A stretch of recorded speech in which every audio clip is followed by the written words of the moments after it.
saking pamundutan nggih. Apa menika Mas? Nggih saking pemuda utawi karang taruna mriki nyuwun grigis. Wah, grigis sing lagi viral saiki lho. Sampeyan lak ya saged to lagu grigis iki? Kula saged grigis. Digigis? Tak padha karo mondol. Hebat. Sampeyan oleh apa ki apa lagu-lagu saiki ning tembang-tembang kuno, tembang-tembang sing mirasa, sing kiramane gamelan ya kudu disinaoni ya, Nduk ya.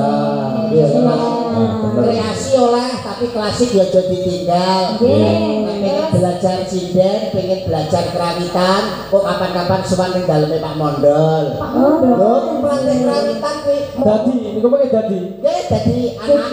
Lah, arep dadi omongane tangga. Lah sampean apa nyepelekne lho Mas Dimas? Pripun?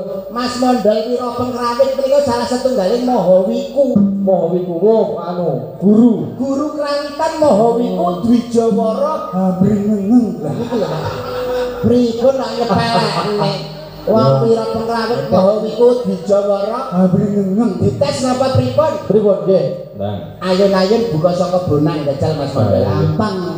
Sik jajal. Tekan. Nem loro siji rolu nempyong. Nah, balungan nututi piye? Rolu roji lumo loro roji lumo loro nem roji lemo loro luji rogong. Salah kok bener?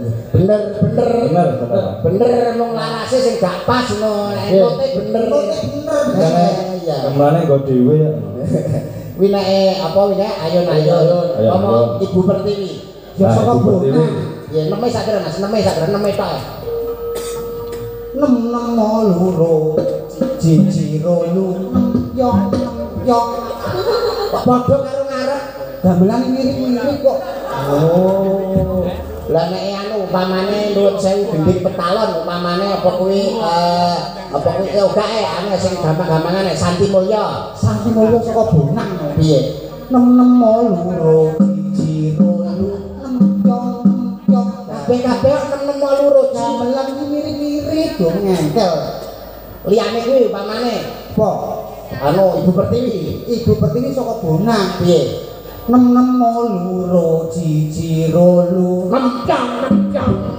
Wah, kabeh nempyong. Apa limbur kuwi kok. Niki napa mau? Grigis. Oke. Siap. Neme dipasno sik terus lagi nem ngono dadi ben ra slering. Nggih. Maune ra. Parah melarasno tangkem. Gak damelane kok.